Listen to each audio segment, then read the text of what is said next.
Hi students, welcome to NMK Telugu online classes. ఈ వీడియోలో జనవరి 30వ తారీఖు సంబంధించినటువంటి కరెంట్ అఫైర్స్ అయితే డిస్కస్ చేద్దాం. చాలా లేట్ అయితే అవుతుంది వీడియోస్.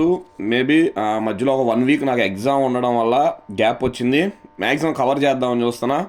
ఈ లోపే చాలామంది నాకు సార్ జనవరి పీడిఎఫ్ అని మెసేజ్ చేస్తున్నారు. అందుకని కూర్చొని ఈ 2 డేస్ వీడియోస్ ఆపేసి అచ్చంగా ఈ పీడిఎఫ్ అయితే తయారు చేస్తూ కూర్చున్నాను అన్నమాట. ఓకే, జనవరి మంత్ పీడిఎఫ్ అనేది కంప్లీట్ అయిపోయింది. ఓకే, ఈ జనవరి మంత్ ఎవరైనా పీడిఎఫ్ కావాలంటే, అంటే కొత్త వాళ్ళు చూస్తుంటే పాతలో తెలుసులే కానీ ఎవరికైనా జనవరి మంత్ పీడిఎఫ్ కావాలంటే ఆల్మోస్ట్ 66 పేజెస్ వచ్చిందనమాట. 66 పేజెస్ అంటే ఈచ్ ఇదొక పేజ్, మళ్ళీ ఇదొక పేజ్, అలా 66 పేజెస్ వచ్చినాయి. మొత్తం కూడా మనం మెయిన్ కంటెంట్ మనది పేపర్ తర్వాతే ఇంకా ఏ వెబ్సైట్స్ అయినా ఏ ఛానల్స్ అయినా అనమాట. సో పేపర్లో కరెంట్ అఫైర్సే నేను ఎక్కువ నమ్ముతా, ఎగ్జామ్లో ఇచ్చేవి కూడా అవే కూడా. అందుకే కొంచెం లేట్ అయితే అయ్యింది.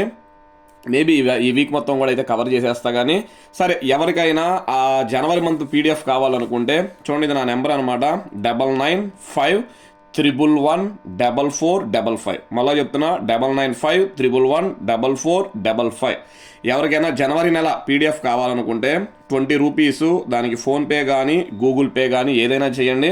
చేసి దాన్ని స్క్రీన్ షాట్ తీసి ఇదే నెంబర్కి వాట్సాప్ కూడా చేయండి. దీనికే పంపించి దీనికే వాట్సాప్ చేయండి. నేను చూసిన వెంటనే మీకు ఆ పీడిఎఫ్ని అయితే ఫార్వర్డ్ చేసేస్తా. చక్కగా మీ దగ్గర ఉన్న జిరాక్స్ షాప్లో జిరాక్స్ తీపిచ్చేసుకొని సేమ్ ఇలాగే వచ్చింది. ఇలాగే వచ్చింది. ఓకే, మీరు చక్కగా దాన్ని ఏం చేయొచ్చు, చదువుకోవచ్చు. మీరు A4 షీట్ మీద కాబట్టి అండర్లైన్ చేసుకుంటా, హైలైట్ చేసుకుంటా చదువుకోవడానికి చాలా ఈజీగా అయితే ఉంటుంది అనమాట. ఓకే, చెప్పాను కదా, జనవరి నెలకు సంబంధించి ఎవరికైనా కరెంట్ అఫైర్స్ పీడిఎఫ్ కావాలనుకుంటే 20. అంతకుముందు డిసెంబర్ నెలలు కూడా నేను కంప్లీట్ చేసేసా. ఆల్రెడీ మన స్టూడెంట్స్ చాలామంది డిసెంబర్ కూడా చూసుకున్నారు. ఒకవేళ డిసెంబర్ది కావాలన్నా 20 రూపీస్ అనమాట. డిసెంబరు జనవరిది కావాలంటే 20 + 20 40 రూపీస్ పంపండి. లేదు సార్ నాకు జనవరి నెల ఒక్కటి చాలు అనుకుంటే 20 రూపీస్ పంపండి. మీకు ఏమంతుందో నాకు అక్కడ మెన్షన్ చేయండి వాట్సాప్లో, నేనైతే మీకు వెంటనే ఫార్వర్డ్ చేస్తాను. ఓకే, ఇంకా ఆలస్యం చేయకుండా మనం వీడియోలోకి అయితే వెళ్ళిపోదాం. ఈ 30వ తారీఖు పెడతా, వెంటనే 31వ తారీఖు కూడా అప్లోడ్ చేసేస్తా. ఓకే, సరే చూడండి, ఫస్ట్ బిట్టు. ఆర్థిక సర్వే నివేదిక ప్రకారం 2026-27లో భారతదేశ ఆర్థిక వృద్ధి రేటు ఎంత శాతంగా ఉండవచ్చని తెలిపింది. చూడండి, ఆర్థిక సర్వేలో భారత వృద్ధి rate next academic year, next financial year. మీకు ఇప్పటికే చాలాసార్లు చెప్పా, ఫైనాన్షియల్ ఇయర్ ఎప్పుడూ కూడా ఏప్రిల్ 1వ తారీఖున స్టార్ట్ అయ్యిద్ది, మార్చి 31న ఎండ్ అయ్యిద్ది. 2026-27 ఆర్థిక సంవత్సరం అంటే ఏంటి, 2026 ఏప్రిల్ 1న స్టార్ట్ అయ్యిద్ది, 2027 మార్చి 31న ఎండ్ అయ్యిద్ది. దీన్ని ఫైనాన్షియల్ ఇయర్ అంటారు, ఆర్థిక సంవత్సరం. ఈ ఫైనాన్షియల్ ఇయర్లో ఆర్థిక సర్వే ప్రకారం భారతదేశ వృద్ధి రేట్ 6.8% నుంచి 7.2% మధ్యలో ఉండవచ్చు అని చెప్పి అయితే తెలిపింది. ప్రస్తుత ఆర్థిక ఏడాది అంటే ఇదనమాట 2025-26, అంటే 2025 ఏప్రిల్ 1 నుంచి 2026 మార్చి 31 వరకు ప్రస్తుతం మనం ఈ ఆర్థిక సంవత్సరంలో ఉన్నాం. వృద్ధి రేట్ అయినా 7.4% కంటే వచ్చే ఏడాది స్వల్పంగా తగ్గనుంది. చూడండి, 2025-26 ఎంత శాతం చెప్తున్నారు వృద్ధి రేటు, 7.4%. కానీ నెక్స్ట్ ఫైనాన్షియల్ ఇయర్ అంతా 26-27 7.2నే చెప్తున్నారు. అంటే తగ్గించడం అయితే జరుగుతుంది. ఎందుకు తగ్గిస్తున్నారు? వినియోగం పెట్టుబడుల్లో స్వల్ప తగ్గుదల కారణంగా ప్రస్తుత ఆర్థిక వృద్ధి రేటు ఏడాది కంటే తగ్గవచ్చు. ప్రధాన ఆర్థిక సలహాదారుడు వి అనంత నాగేశ్వరన్ ఆధ్వర్యంలో రూపొందించిన 2025-26 ఆర్థిక సర్వేని కేంద్ర ఆర్థిక శాఖ మంత్రి నిర్మలా సీతారామన్ పార్లమెంటులో ప్రవేశపెట్టారు. ఆర్థిక సర్వేని పెట్టారనమాట, పార్లమెంట్లో ప్రవేశపెట్టారు. అమెరికా సుంకాల వల్ల డాలర్తో పోలిస్తే రూపాయి 5% పడిపోయింది. చూడండి, డాలర్తో పోలిస్తే మన రూపాయి విలువ గత ఏడాదిన్నర నుంచి పడిపోతానే ఉంది. ఒకప్పుడు ఒక డాలర్ అంటే 80 రూపాయలు ఉండేది, కానీ ఇప్పుడు ఒక డాలర్ అంటే ఆల్మోస్ట్ 93 రూపాయలు ఎంత ఉంది ప్రస్తుతం. ఈ రోజు డాలర్ చూసుకుంటే రూపాయి విలువ ఏమైపోతుంది, రోజు రోజుకి పడిపోతుంది. ఎందుకంటే అమెరికా సుంకాల వల్ల అని చెప్పి అయితే చెప్తున్నారు అనమాట.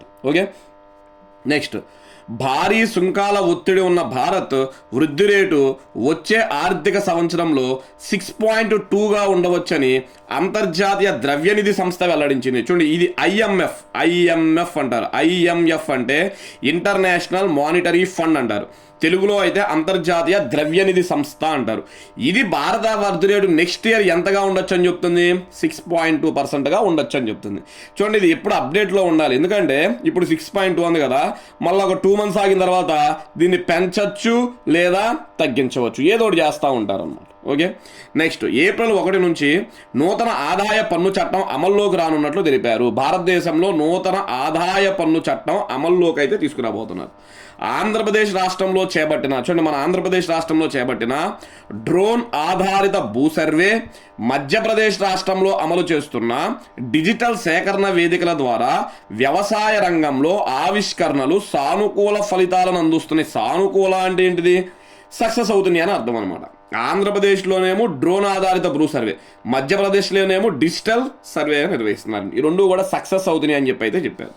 నెక్స్ట్, ప్రస్తుత సరుకు రవాణా ఆదాయం 68% నుంచి 65% తగ్గింది. చూడండి, సరుకు రవాణా ఆదాయం అంట 68% నుంచి 65%కి తగ్గిందంట. అది భవిష్యత్తులో 62% తగ్గనుంది. భవిష్యత్తులో 62%కి ఇంకా తగ్గిపోతుంది అని చెప్పారు అనమాట.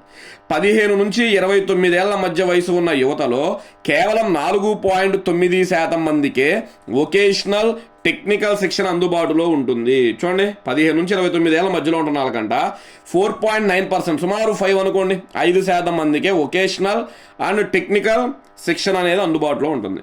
40% గిగ్ వర్కర్లకు నెలకు 15,000 కంటే తక్కువ వేతనాన్ని పొందుతున్నారు. చూడండి, గిగ్ వర్కర్లు అంటే ఈ స్విగ్గీ, జొమాటో, అదోన్నా ర్యాపిడో, ఓలా వీటిలో పనిచేస్తారు చూసారా, వాళ్ళకి 15,000 కంటే తక్కువ వేతనాన్నే పొందుతున్నారని చెప్పారు అన్నమాట. ఇదంతా కూడా ఆర్థిక సర్వేలో కొన్ని ఇంపార్టెంట్ పాయింట్స్ని పేపర్లో అయితే వేసాడు, గుర్తుపెట్టుకోండి. ఓకే, నెక్స్ట్ దాని తర్వాత రెండోది చూడండి, ఆంధ్రప్రదేశ్ రాష్ట్రం నేతన్నలకు ఎప్పటి నుంచి ఉచిత విద్యుత్ అందించనున్నట్లు తెలిపింది. చూడండి, ఆంధ్రప్రదేశ్ రాష్ట్రం అంటే నేతన్నలకు, వ్యవసాయం ఎవరైతే చేస్తున్నారో వాళ్లకు ఉచిత విద్యుత్ అందించనున్నట్లు తెలిపింది. అంటే ఏప్రిల్ 1 అంట. ఎప్పుడు?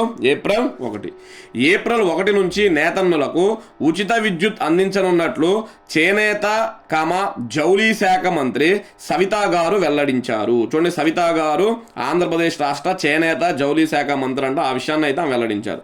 చేనేత మగ్గాలకు 200 యూనిట్లు, మరమగ్గాలకు 500 యూనిట్ల వరకు ఉచిత విద్యుత్ పథకాన్ని చేయనున్నట్లు తెలిపారు. చూడండి, చేనేత మగ్గాలకైతే మేము 200 యూనిట్లు ఇస్తారంట, మరమగ్గాల వాళ్ళకైతేనేమో 500 యూనిట్లు ఇస్తారంట. పథకం అమలుకు ఏడాదికి 85 కోట్లు ఖర్చు అవుతుందని, దీనిని ఏప్రిల్ 1 నుంచి ప్రవేశపెడతామని చెప్పారు. ఏప్రిల్ 1వ తారీఖు నుంచి ఆంధ్రప్రదేశ్ రాష్ట్రంలో అయితే ప్రవేశపెడతారు. నెక్స్ట్ దాని తర్వాత మూడో బిట్టు చూడండి, హిందుస్థాన్ ఏరోనాటిక్స్ లిమిటెడ్, HAL అంటారు, సింపుల్గా హాల్ అంటారు. అదొక హాల్ అంటే హిందుస్థాన్ ఏరోనాటిక్స్ లిమిటెడ్ తదుపరి CMDగా ఎవరు నియమితులు కానున్నారు. చూడండి, CMD అంటే అర్థం ఏంటి అంటే, C అంటే చైర్మన్ అండ్ MD అంటే మేనేజింగ్ డైరెక్టర్. CMD అంటే అర్థం ఏంటిది, చైర్మన్ అండ్ మేనేజింగ్ డైరెక్టర్గా ఎవరు నియమితులు కానున్నారు అంటే కోటా రవి. ఎవరు? కోటా రవి. దేశ వైమానిక రంగంలో ప్రముఖ ప్రభుత్వ రంగ సంస్థ హిందుస్థాన్ ఏరోనాటిక్స్ లిమిటెడ్ తదుపరి CMDగా కోటా రవి పేరును కేంద్ర ప్రభుత్వానికి సిఫార్సు చేయాలని ప్రభుత్వ రంగ సంస్థల సెలక్షన్ బోర్డు నిర్ణయించింది. అదవుతుందా, ఎవరిని? కోటా రవి పేరుని కేంద్ర ప్రభుత్వానికి సిఫార్సు చేస్తున్నారంట. ప్రస్తుతం ఇదే సంస్థలో ఆపరేషన్స్ విభాగం డైరెక్టర్గా కోటా రవి పనిచేస్తున్నారు. ప్రస్తుతం ఆయన హాల్లోనే పనిచేస్తున్నారంట. ఆపరేషన్స్ సెక్టార్ అని ఉంటుంది, ఆపరేషన్ విభాగం ఉంటుంది, దాంట్లో డైరెక్టర్గా ఉన్నారంట. ప్రస్తుతం CMDగా ఉన్న DK సునీల్, గుర్తుపెట్టుకోండి, DK సునీల్ పదవీ కాలం ముగుస్తున్న నేపథ్యంలో ఈ నిర్ణయాన్ని తీసుకున్నారు. అదవుతుందా, ప్రస్తుతం ఎవరున్నారు? DK సునీల్. ఈయన ఈ మంత్ ఎండింగ్లో ఎప్పుడుకో పదవీ విరమణ చేయబోతున్నారు. ఈయన తర్వాత కోటా రవి ఉండాలని చెప్పి సిఫార్సు చేశారు. నెక్స్ట్ HAL, హాల్ అంటే హిందుస్థాన్ ఏరోనాటిక్స్ లిమిటెడ్ అంటారు. 1964 బెంగళూరులో అయితే దీన్ని స్థాపించారు. హిందుస్థాన్ ఏరోనాటిక్స్ లిమిటెడ్ 1964 బెంగళూరులో దీన్ని అయితే స్థాపించారు. నెక్స్ట్ దాని తర్వాత చూడండి, బాలల ప్రపంచ తెలుగు మహాసభలను ఈ ఏడాది ఎక్కడ నిర్వహించనున్నారు? అదవుతుందా, బాలల ప్రపంచ తెలుగు మహాసభలను ఈ ఏడాది ఎక్కడ నిర్వహించున్నారు అంటే ఒంగోలులో నిర్వహించున్నారు. ఎక్కడ? ఒంగోలు. చూడండి, ఒంగోలు అంటే మళ్ళీ ఏ రాష్ట్రం? ఆంధ్రప్రదేశ్ రాష్ట్రం అనమాట. ఆంధ్రప్రదేశ్లోని ప్రకాశం జిల్లాలోని ఒంగోలులో ఈ ఏడాది డిసెంబర్ 5, 6 తారీఖులో, చూడండి మనం ఫిబ్రవరిలో ఉన్నాం ఇప్పుడు, ఎప్పుడు ఇది ఈ ఇయర్ ఎండింగ్ కంట బాలల ప్రపంచ తెలుగు మహాసభను నిర్వహించాలని నిర్ణయించారు. దీనికి సంబంధించిన లోగోను ఆంధ్రప్రదేశ్ రాష్ట్ర మంత్రి సత్యకుమార్ గారు ఆవిష్కరించారు. ఇప్పటి వరకు ప్రపంచ తెలుగు మహాసభలు పెద్దలతో జరిగాయని, తొలిసారిగా 16 సంవత్సరాలలోపు బాలలతో నిర్వహిస్తున్నట్లు తెలిపారు. చూడండి, ఇప్పటి వరకు పెద్దలతో జరిగినాయి తెలుగు మహాసభలు, ఫస్ట్ టైము 16 సంవత్సరాలలోపు బాలులతో నిర్వహించనున్నట్లయితే తెలిపారు. ఇంపార్టెంట్ బిట్ అన్న. ఓకే, నెక్స్ట్ 5, వార్తల్లో నిలిచిన ఇరాన్ రెవల్యూషనరీ గార్డ్ కోర్. చూడండి, ఇరాన్ రెవల్యూషనరీ గార్డ్ కోర్ను ఉగ్రవాద సంస్థగా ఎవరు ప్రకటించారు? చూడండి, దీని ఒక ఉగ్రవాద సంస్థగా ప్రకటించారంట. అదొద్దా, ఎవరు ప్రకటించారు అంటే యూరోపియన్ యూనియన్. ఎవరు? European union. ఇటీవల గణతంత్ర దినోత్సవ వేడుకలకి యూరోపియన్ యూనియన్ యొక్క అధ్యక్షురాలు చీఫ్ గెస్ట్గా రావడం అయితే జరిగింది. ఇరాన్ దేశంపై దాడి చేస్తామని అమెరికా సంకేతాలు పంపుతున్న తరుణంలో యూరోపియన్ యూనియన్ ఈ కీలక నిర్ణయం తీసుకుంది. అమెరికా ఇరాన్ మీద దాడి చేస్తామని మొన్నటి నుండి అంటా ఉందన్నమాట. ఈలోపు యూరోపియన్ యూనియన్ వాళ్ళు ఏం చేశారు? ఈ ఇరాన్లో ఉన్నటువంటి ఈ సంస్థని ఉగ్రవాద సంస్థగా ప్రకటించారన్నమాట. ఓకే, మరో 15 మంది ఉన్నత స్థాయి అధికారులపైన ఆంక్షలు విధించినట్లు యూరోపియన్ యూనియన్ ప్రకటించింది. అంటే ఇరాన్ దేశంలో 15 మంది ఉన్నత స్థాయి అధికారులపైన కూడా వీళ్ళు ఏం చేశారంట? ఆంక్షలు విధించినట్లయితే తెలిపారు. నెక్స్ట్ 6వ బిట్ చూడండి, ఎయిర్ కండిషనర్ల సంస్థ బ్లూ స్టార్. అదవుతుందా? ఎయిర్ కండిషనర్స్ అంటే ఏసీ అనమాట, బ్లూ స్టార్స్ ఉంటాయి. తన ఎండీగా, ఎండీ అంటే ఆల్రెడీ చెప్పా, మేనేజింగ్ డైరెక్టర్, ఎండీగా ఎవరిని మరొక సంవత్సరానికి పునర్నియమించింది. చూడండి, పునర్నియమించాలంటే మళ్ళీ ఆయనే, ఆల్రెడీ ఎండీ ఆయన పదవీ కాలాన్ని ఇంకో సంవత్సరం పొడిగించారనమాట. మరి ఎవరిది అంటే త్యాగరాజన్ అంటారు. ఏం పేరు? త్యాగరాజన్. నెక్స్ట్ 7, ఏఐ సాంకేతికత అంటే టెక్నాలజీ అనమాట వినియోగించుకుని ప్రభుత్వ ఆసుపత్రి దేశంలో తొలిసారిగా ఎక్కడ ప్రారంభమైంది? చూడండి, ఏఐ టెక్నాలజీని ఉపయోగించుకునే ప్రభుత్వ ఆసుపత్రి దేశంలో తొలిసారిగా ఎక్కడ ప్రారంభమైంది అంటే గ్రేటర్ నోయిడా, ఉత్తరప్రదేశ్. ఏంటిది? గ్రేటర్ నోయిడా, ఉత్తరప్రదేశ్లో అయితే ప్రారంభమైంది. నెక్స్ట్, మురికివాడల రహిత నగరంగా గుజరాత్లోని సూరత్ నిలిచింది. చూడండి, మురికివాడ అంటే అక్కడ నీట్గా ఉందని అర్థం అనమాట. ఇదివరకు మురికివాడలు ఉండేవి, ఇక్కడ రహిత అంటున్నారు, పర్యావరణ రహిత. అదోనా, మురికివాడల రహిత నగరంగా గుజరాత్లోని సూరత్ నిలిచింది. దేశంలోని తొలి మురికివాడల నగరంగా చండీగఢ్ నిలిచింది. చూడండి, ఇది ఆల్రెడీ ఎప్పుడు బిట్టో, ఇది జీకే బిట్టు. దేశంలో తొలి మురికివాడల రహిత నగరం ఏంటి? చండీగఢ్. ఇప్పుడు ఏది నిలిచిందంట? సూరత్ నిలిచిందంట. దేశంలో తొలిసారి రాత్రి వేళల్లో సఫారీ లక్నోలోని కుక్రేయిల్ అటవీ ప్రాంతంలో అందుబాటులోకి రానుంది. అదోనా, ఈ యాక్చువల్గా ఒకదాని కూడా సంబంధం లేదులే కానీ పేపర్లో వచ్చిన ఒకే దాని కింద ఇచ్చేసా. దేశంలో తొలిసారి రాత్రి వేళల్లో సఫారీ లక్నోలోని కుక్రేయిల్ అటవీ ప్రాంతంలో అందుబాటులోకి రానుంది అని చెప్పారు. ఓకే, నెక్స్ట్ 8 చూడండి, కేరళ ప్రభుత్వం ఇచ్చే అత్యున్నత సినిమా పురస్కారం జేసీ డేనియల్ అవార్డు. గుర్తుపెట్టుకోండి, అవార్డు పేరు జేసీ డేనియల్ అవార్డును పొందిన నటి ఎవరు? శారద. అదవుతుందా? కేరళ ప్రభుత్వం ఇచ్చే అత్యున్నత సినిమా పురస్కారం జేసీ డేనియల్ అవార్డు 2024ని పొందిన నటి ఎవరు అంటే శారద అనమాట. Next, UNO secretary general award పొందిన భారత ఆర్మీ అధికారిని ఎవరు? యుఎన్ఓ సెక్రటరీ జనరల్ అవార్డు పొందిన భారత ఆర్మీ అధికారిని ఎవరు అంటే స్వాతి శాంత కుమార్. ఏం పేరు? స్వాతి శాంత కుమార్. నెక్స్ట్ 10 చూడండి, వీటి గురించి ఇంపార్టెంట్ పాయింట్లు ఏమి రాలా, జస్ట్ 1 word బిట్స్ అనమాట. దేశంలో మొట్టమొదటిసారిగా సౌరశక్తితో నడిచే ఏటీఎం వ్యానును ప్రారంభించిన బ్యాంక్ ఏది? చూడండి, సౌరశక్తితో నడిచే ఏటీఎం వ్యాన్ అంట. అదవుతుందా? మరి ప్రారంభించిన బ్యాంక్ ఏంటి అంటే త్రిపుర గ్రామీణ బ్యాంక్ అనమాట. త్రిపుర గ్రామీణ బ్యాంక్. దేశంలో మొట్టమొదటిసారిగా సౌరశక్తితో నడిచే ఏటీఎం వ్యానును ప్రారంభించిన బ్యాంక్ ఏది అంటే త్రిపుర గ్రామీణ బ్యాంక్ అనమాట. నెక్స్ట్ 11, ప్రపంచంలోనే అతిపెద్ద శివలింగాన్ని ఇటీవల ఏ రాష్ట్రంలో ప్రతిష్ఠించారు అంటే బీహార్. ప్రపంచంలోనే అతిపెద్ద శివలింగాన్ని ఇటీవల ఏ రాష్ట్రంలో ప్రతిష్ఠించారు అంటే బీహార్. బీహార్ రాష్ట్రంలోని ఈస్ట్ చంపారాన్ జిల్లాలో విరాట్ రామాయణ్ మందిర్లో ఈ శివలింగాన్ని ప్రతిష్ఠించారు. అదవుతుందా? బీహార్ రాష్ట్రంలోని ఈస్ట్ చంపారాన్ జిల్లాలో విరాట్ రామాయణ మందిర్లో దీన్ని ప్రతిష్ఠించారు. ఈ శివలింగం 33 అడుగుల పొడవు ఉంటుందంట, 210 టన్నుల బరువు ఉంటుంది. ఈ ఎత్తు గుర్తుపెట్టుకోండి. అదవుతుందా? మొత్తం ఎంత పొడవు అది? 33 అడుగుల పొడవు అయితే ఉంటుందంట. ఇది ప్రపంచంలోనే అతి పెద్ద శివలింగం.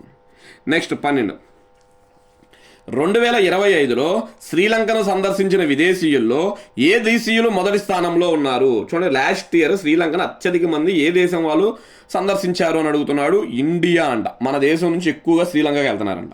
2025లో శ్రీలంకను చూడండి 23 లక్షల మంది భారతీయులు 2025లో శ్రీలంకను సందర్శించారు. మన దేశం నుంచి ఎంతమంది వెళ్ళారంట? 23 లక్షల మంది అయితే వెళ్ళారు. నెక్స్ట్, వార్తల్లో నిలిచిన కమలా నది ఏ రాష్ట్రంలో కలదు? చూడండి, వార్తల్లో నిలిచిన కమలా నది, నది పేరు కమలా రివర్. కమలా నది ఏ రాష్ట్రంలో కలదు అంటే అరుణాచల ప్రదేశ్లో కలదు.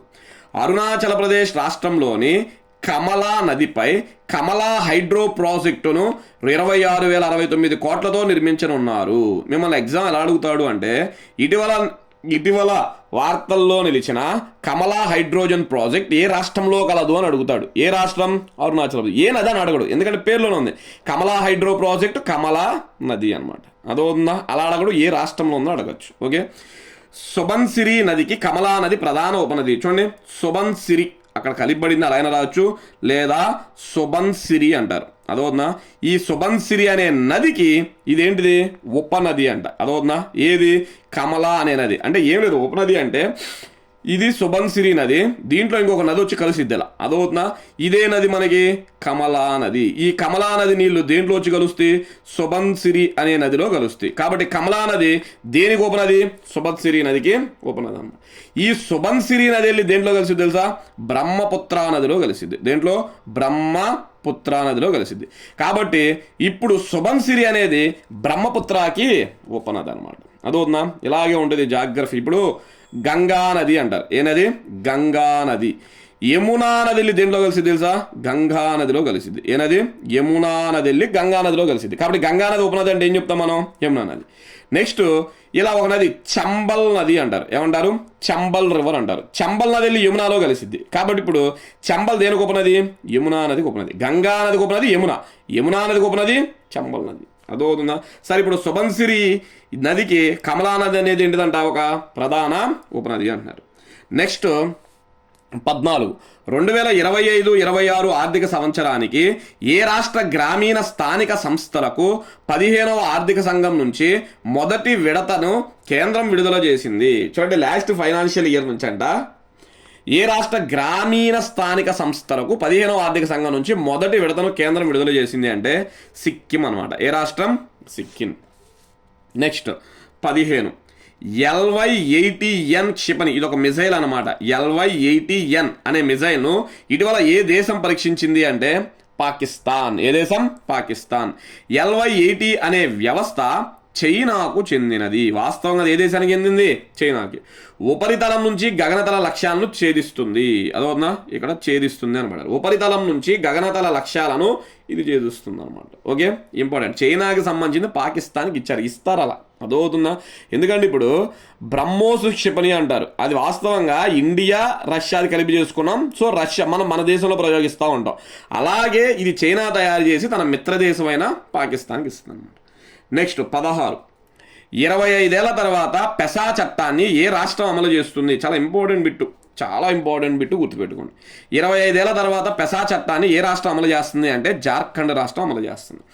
అసలు పెసా అంటే ఏంటి? పెసా అంటే panchayats extension to scheduled areas. అదవుతున్న షెడ్యూల్డ్ ఏరియాస్ అనమాట. పంచాయతీలని షెడ్యూల్డ్ ఏరియాలు అంటే ఎస్టీలు ఉంటారు చూసారా, షెడ్యూల్డ్ ట్రైబ్స్, ఆ ఏరియాలో ప్రవేశపెట్టడానికి పెసా చట్టాన్ని చేశారు. ఓకే, పెసా చట్టంను 1996లో చేశారు. ఇది కూడా చాలాసార్లు అడిగాడు, పెసా చట్టాన్ని ఏ సంవత్సరం చేశారు. ఓకే, ఇక లాస్ట్ బిట్ 17, భారతదేశ మొదటి సార్వభౌమ AI పార్కును ఏ రాష్ట్రంలో ఏర్పాటైంది? భారతదేశం మొదటి సార్వభౌమ AI పార్కు ఏ రాష్ట్రంలో ఏర్పాటైంది అంటే తమిళనాడు రాష్ట్రంలో అయితే ఏర్పడింది. ఓకే, ఇవి స్టూడెంట్స్ మనకి ప్రధానంగా జనవరి 30వ తారీఖుకి సంబంధించినటువంటి కరెంట్ అఫైర్స్ అనమాట.